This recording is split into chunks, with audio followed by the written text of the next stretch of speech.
Good morning and welcome to my channel. Um, Sorry I look a little tired. I haven't slept well for years. Um, what I have what they call intermittent insomnia.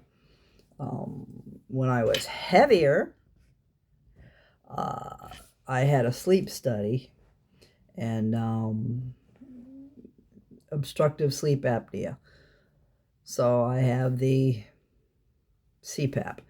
Um, it didn't stop me from waking up in the middle of the night every 4 hours to roll over and find a more comfortable way to sleep because pain, um, pressure on my joints, a lot of it's from the weight. That is much better for sure, since I've lost weight. Um, so I'm going to keep going. And I'm off the CPAP. Oh, you have no idea how uncomfortable it is having those straps and that thing attached to your nose, and oh my God. So, yeah. Today's review, because of the surgery and the liquid diet I've had to be on for 2 weeks before the surgery and for 2 weeks after the surgery. And I continue to drink the protein shakes because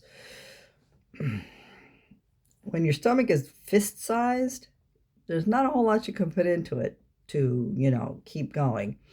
So the shakes with all their nutrients and the protein help a whole lot to keep giving me energy to keep me going. Having said that, this I did have strawberry. This is my son-in-law's. I took up all his chocolate when I wasn't feeling well and needed something to go into my body, but food wasn't having it. So I bought him a replacement. This is the peanut butter cup. Now, it does what it needs to. Um, it gives you 30 grams of protein, just like these wonderful things in a variety of different flavors. Um, but unless you have a blender or a magic bullet, shaking's not going to mix these. The powder is weighty. That's the only way I can describe it. I used almond milk. If you're using a denser liquid to mix it with, you'll have some serious issues with trying to get it to mix right. Water just kills the flavor. Of course, anything kills the flavor. And let's get into the flavor. Like I said, I had strawberry. Um, it mixes up really well with the magic bullet or a blender. Um, it's thick, really thick and gritty, and the flavor is almost like Mylanta kind of medicinal flat flavor. It was yeah, it was like strawberry flavored Mylanta without the mint. Mylanta actually tastes okay as long as you have the mint in it, but just thick and gritty and flat. The flavor was just flat. After about uh, the fourth shake, I'm like, I can't stand this shit anymore. It's no cheaper than buying a 12 pack or a 15 pack of uh, Slim Fast uh, Premier Protein, Slim Fast Advanced Nutrition Shakes through Amazon. I 15 of them for pretty much the same price as this. And this only has how many servings? How many servings? It's says 18 servings. about 18 servings. Or if you do 2 scoops for 90 grams of protein, 9 servings. About 18 servings. This is what you have to use.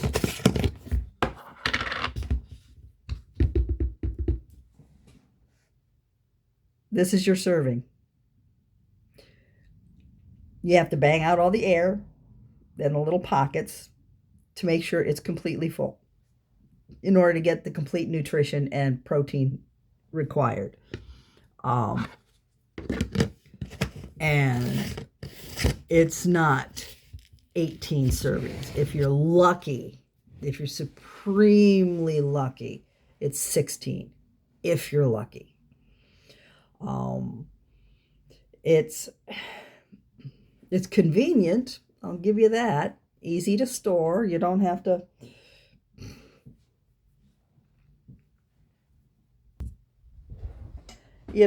stack up 15,000 bottles and boxes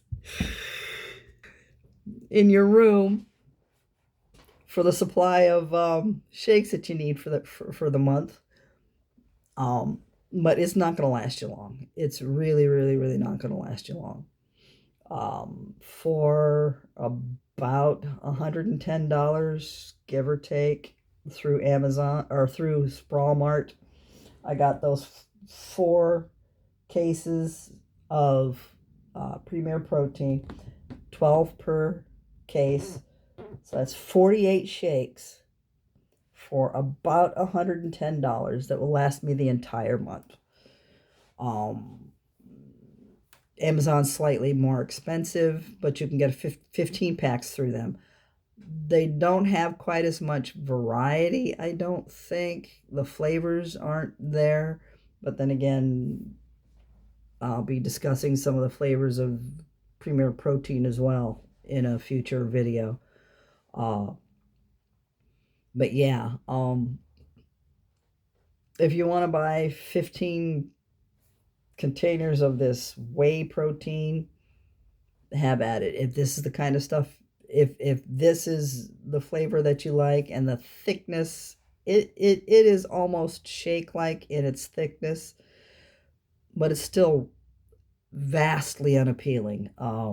It's gritty.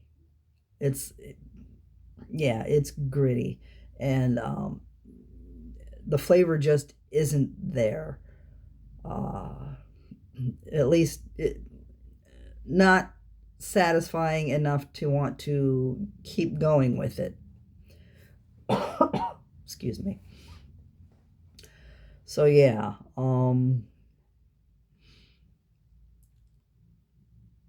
trying to stick to a high protein, low carb diet is difficult. Even after the surgery and having been doing the high protein, low carb stuff since probably a month before my surgery, it is sometimes still really, really hard when I get up in the middle, or when I get up after everybody's gone to sleep, to go to the bathroom for the last time before I settle down for bed. My grandson's palate is challenged. His dietary intake is challenged. He's autistic, and there's a minute amount of foods he's willing to eat. At this point, it's Dino Nugs, sometimes pizza rolls, and pizza. Peanut butter and jelly sandwiches once in a while if he's in the mood. It's really, really, really, really hard to get him to eat anything substantial. Mostly it's snacks. The Cheez-Its crackers, he absolutely adores those, and the Grooves. He's especially fond of the Buffalo, the Buffalo crackers. Cookies, Pop-Tarts once in a great while, but you have to take the edges off. And it's really, really hard for me sometimes it hits me when I'm wandering through the house late at night just before I'm getting ready to go to bed, and I see the snacks on his plate or in his bowl, or I open the pantry and stare at the Pop Tarts, knowing that I can't have them, knowing that I don't really need them. There are no cravings for sugar or carbs or any of that other stuff, but it's just I want them, you know. Uh, it's it feels like I'm depriving myself sometimes of stuff I used to enjoy. And that's going to be the way it is for the rest of my life. If you decide to have this surgery to to give yourself a better life, to improve your health, to live longer, be prepared.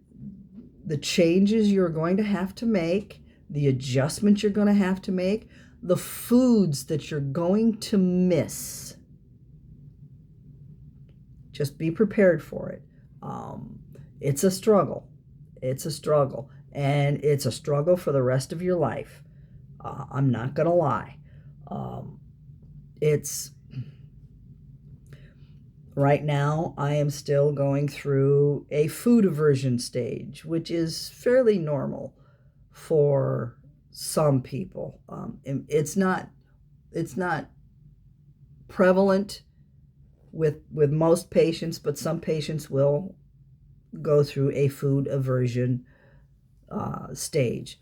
Um, Foods I used to love, spam. Oh my God. Slap a spam sandwich together with some cheese, God yes, and mayo, God yes. I can't even stand the smell of it. It makes me want to throw up. Salt. Um, Before the surgery, when I was eating the cottage cheese, lots of salt, lots of pepper, no problem. Stir it up. God, oh yeah. I can't even stomach the smell of salt. And yes, I can smell it. Pepper is the same way. I can no longer stomach the smell or the taste of too much pepper. Onion, I love onions. Really love onions. And onion powder is a godsend. Well, it was. The smell puts me off my food now. I can't even stand the smell of it. It's gotten to a point where I'll be excited for a food. I'll eat that food. And then the next time that food comes down the pike, be lucky to get 2 bites in before I'm like, oh, I really don't want this. It's hard. It's hard. I am hoping for most of you out there that you never have to go through a food aversion during this stage of post-surgery. But for those of you that do, I'm assured it gets better. I'm assured it gets better. But at this point, it's depressing. The reason I'm doing the shakes is because I know damn well that I'm not going to get enough protein throughout the day to meet my goals, because I'm having such a hard time finding stuff that I actually want to eat. I have no appetite. That's another thing. There are no hunger pangs. There's no stomach poking at you, as Paula Poundstone once joked, telling you it's time to eat. I often forget to eat because there's no signal saying, yo, we need something down here. The hormone that regulates your hunger is stalled for a while. I don't know how long it's going to be before that actually comes back. If it comes back, I'm pretty sure there are some, for some, that hormone never kicks in to the degree it did before the surgery. Yeah, before the surgery, oh dear Lord. Even after I'd eaten, even after I was full, I still felt hungry. That hormone was just overactive like nobody's business. Now it's non-existent, which creates a whole different set of problems. Um, because I don't feel hungry, because I don't have that signal, I forget to eat, or I just don't want to eat. I don't miss food. I miss certain types of indulgences, ice cream, which I will never be able to have. Uh, just certain indulgences that I wish sometimes I could, just once or twice, just grab a cookie or something. I can't do that. Um, Here's a warning. Once you have the surgery, because your body can't handle the carbs anymore, it can't handle the sugar, um, that your insulin is now burning through the fat that it's stored up. That was all that excess sugar that you ate, all that excess sugar that I ate. Body stored it away for later. It's using it up now. Because you can't handle that sugar anymore. You're not used to it. If you overload, if you're freed from your restrictions, you've made it to that stage where you can have anything you want to eat. If you sit down and kill a quart of ice cream, guaranteed, probably no longer than an hour later, you're going to be sitting on that toilet getting rid of every bit that you took in. Your body won't be able to process it like it used to anymore. Um, it's called dumping syndrome. And my blood tests, I have to have blood tests before every appointment with the nutritionist and the other people in the program. And my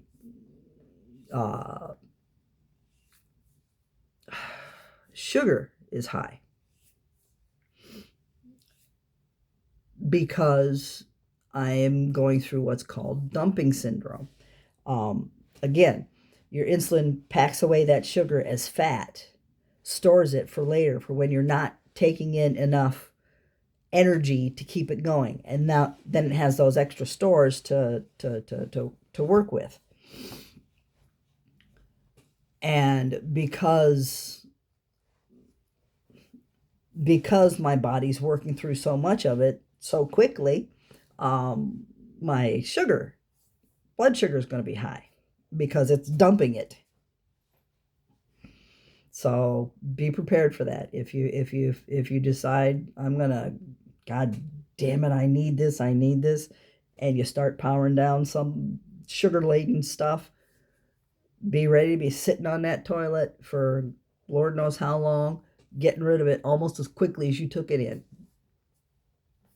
It's just part and parcel of the surgery. It's a part and parcel of your recovery.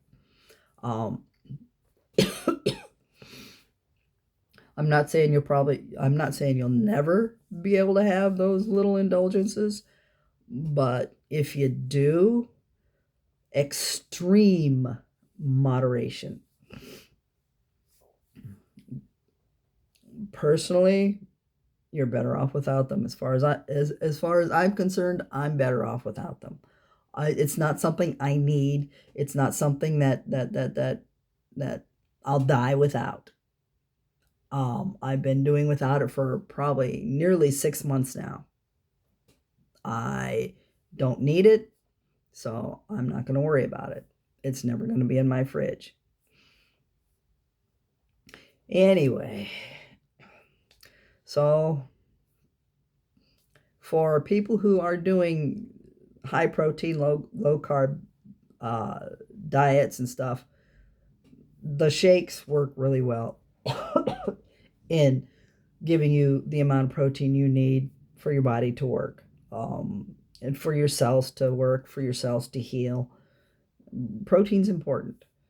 Don't slack on protein because you think that you don't need it. You do. And for those vegetarians out there, there's plenty of plant-based protein products. Um, the one that I talked about last week, Orgain, or Sunday, I should say. Um, it is plant-based. It claims to have 50 superfoods, so it is vegan friendly. There are Amazon offers some protein drink mixes that you can put in. 8 ounces gives you 15 grams of protein. Plant-based, vegan friendly. You can find a lot of vegan friendly stuff out there that will give you what you need as far as protein is concerned, and will still fit in with your chosen diet. So I will see you guys on Sunday with another review. It'll be more upbeat because I'm doing 2 goods, 2 bads, 2 goods, 2 bads. So see you next time, and I hope you have a great day.